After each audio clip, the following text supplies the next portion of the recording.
В студии Первого Балтийского канала советник премьер-министра по вопросам национальной идентичности, гражданского общества и интеграции, а также кандидат в мэры Риги от партии «Единство» Сармита Элерте.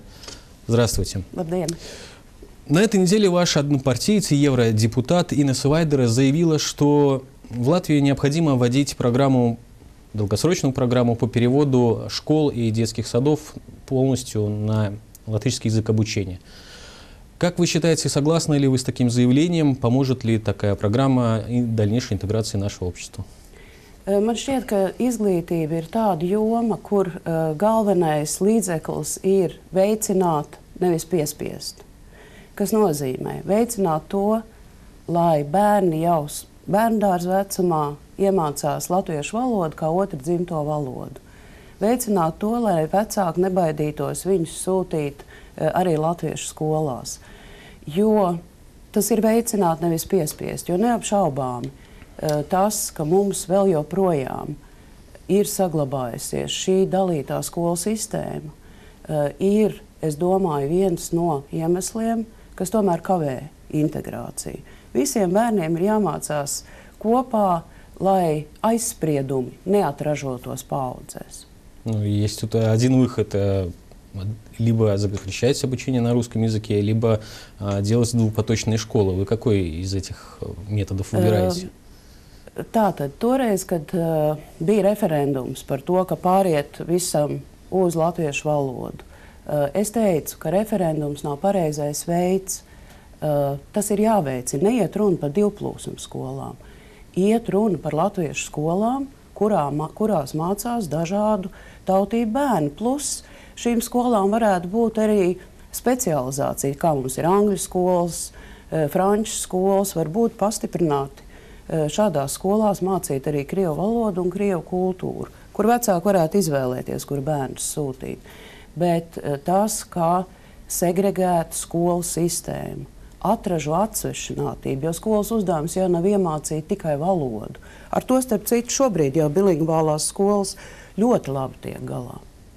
Так если вы станете мэром Риги, допустим, русские школы и детские сады в Риге останутся через 4 года или нет?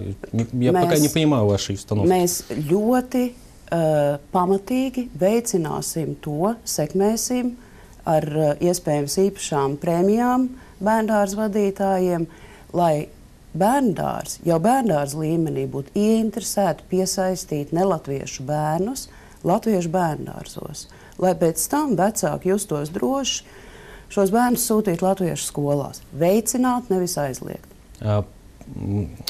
Призывать латышских детей в русскоязычные детские сады вы будете платить премию? Nē, es domāju, to mēs nedarīsim, jo tomēr Latvijā valsts valoda ir latviešu valoda, tā ir, bija un būs vienīgā valsts valoda.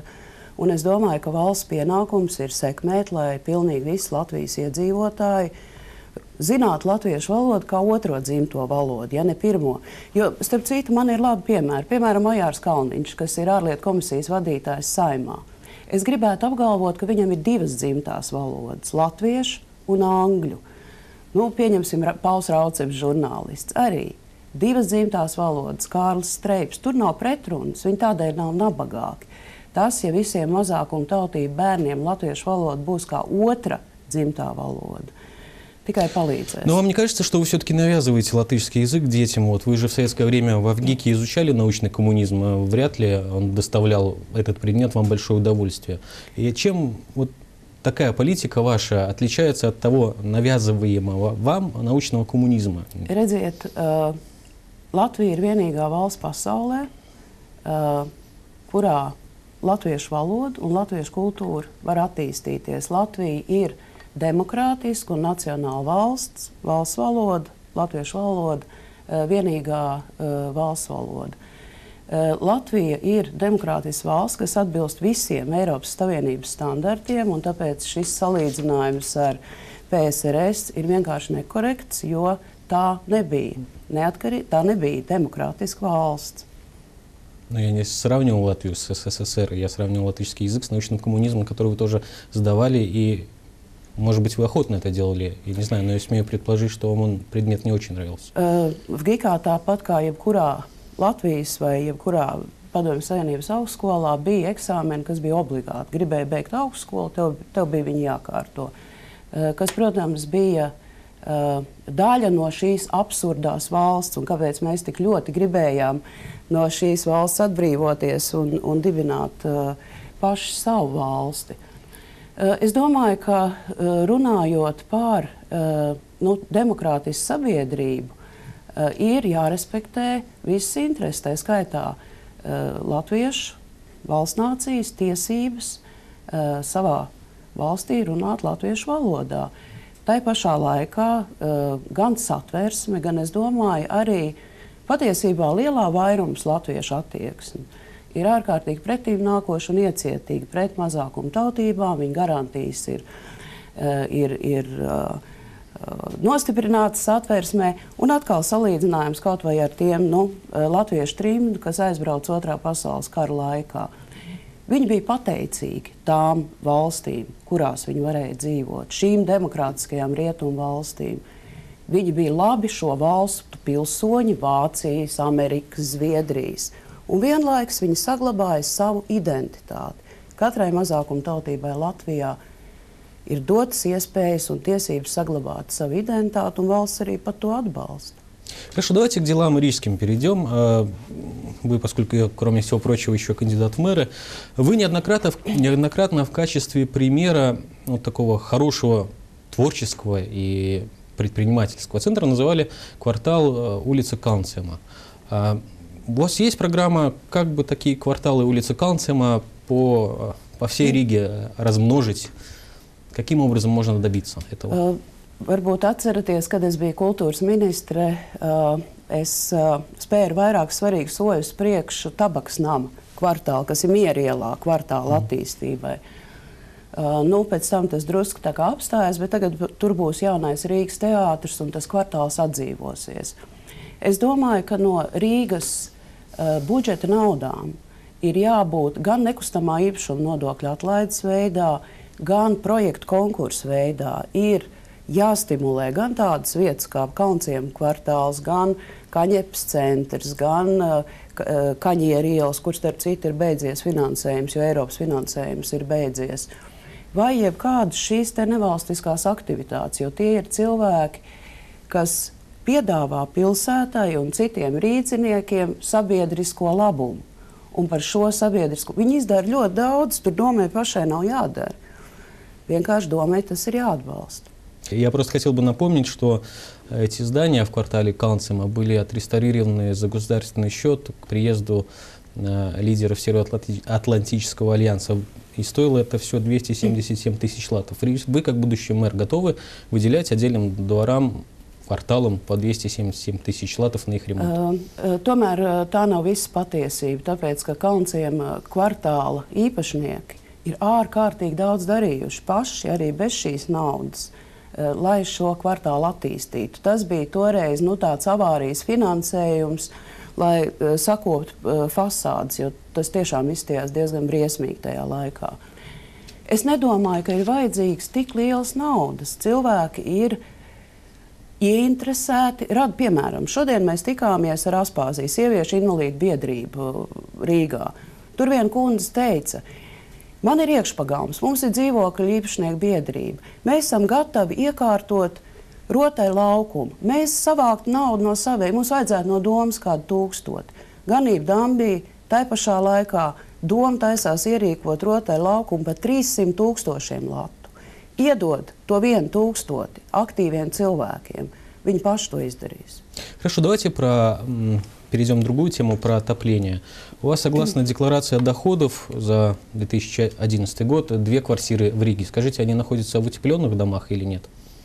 Es esmu nomainījis logus. Tas ir mans privātais, individuālais. Jā, dzīvoklis atrodas 19. gadsimta beigu mājā, un tur ir sarežģītāk tas ir vēsturiskais centrs, tur ir sarežģītāk ar to.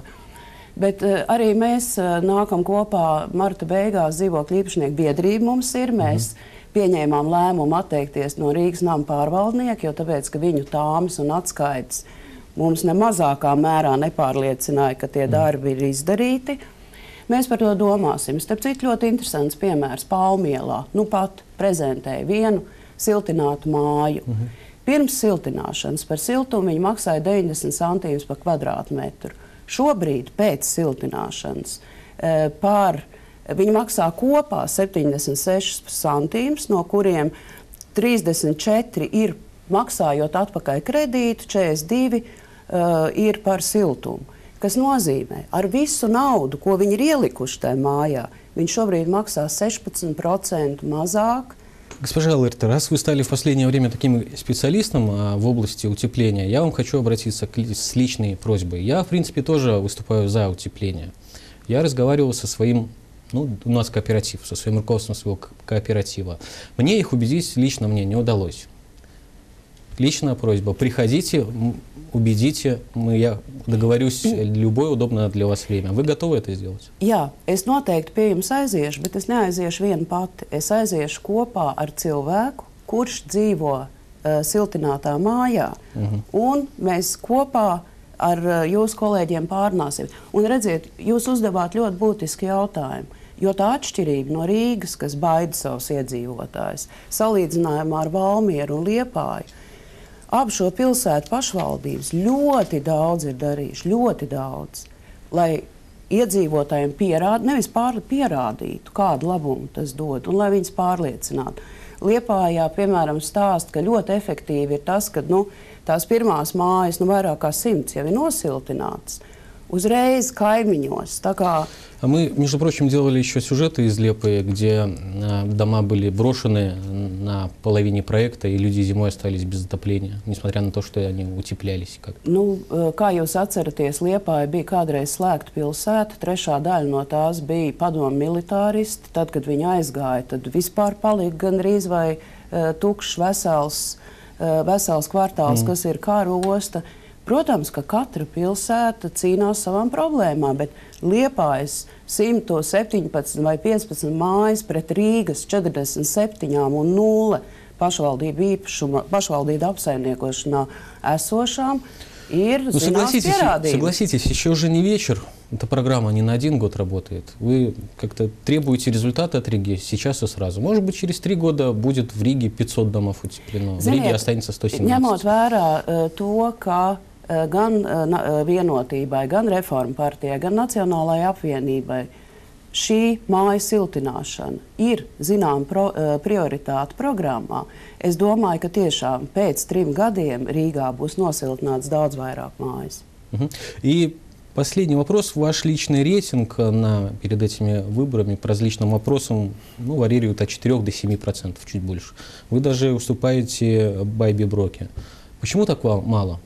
Nezinu par jūsu reitingiem, droši vien tie ir dažādi. Latvijas fakti manuprāt, ir tā, ka, un kas starp citu ir interesanti, un ko es sastopu pirmo reizi, tiek apšaubīts, ka sieviete var būt Rīgas mērs. Es nekad nejūtu šādu attieksmi žurnālistu attieksmē, žurnālistu veidā, dažādu komentētāju veidā. Es domāju, ka 3 sievietes, Baiba Broks, Armīte Elerte un Inga Antāne, es domāju, ka kopā tas ir milzīgs spēks. Sievietes, protams, arī zināms stereotips, bet sievietes tomēr spēj labāk uzklausīt. Es domāju, sievietes ir pēc savas būtības vērstas uz rūpēm par citu. Un, man liekas, tās ir īpašības, kas ir vajadzīgas. Так почему все-таки ваши рейтинги такие маленькие? Es jau jums paskaidroju. Es domāju, ka cilvēkiem ir zināms stereotips vai pieņēmums, ka pilsēta ir santehnika, piemēram, vai trubas, kur derētu viena tāda ritīga santehniķa, kas, protams, Nils Ušakovs nav, jo viņš ir žurnālists, viņš nav saimniecisks speciālists. Ne tā, bet pilsēta ir daudz sarežģītāks mehānisms. Pilsētas uzdevums pēc būtības ir būt labajām mājām ļoti atšķirīgiem cilvēkiem. Vai gan tiem, kuri katru dienu grib braukt ar velosipēdu un atstāt, gan tiem, kas dzīvo Sarkandaugavā, kur smird ostu, un viņi nezin, vai tas ir indīgi vai nē, gan invalīdiem, kur Rīgā vēl joprojām nav pieejams iestādes un, piemēram, aptiekas. vai cilvēkiem, kuri stāv rindā, jo viņu bērni nevar tikt bērndārzā. Pilsētas pienākums ir rūpēties par visām šīm ļoti daudzajām un reizēm konfliktējošām interesēm. Ticiet man, sievietes to vada ļoti labi. Хорошо, спасибо, что пришли, уделили нам столько времени. Paldies. В студии Первого Балтийского канала была кандидат в мэры Риги Сармита Элерте. Всего доброго.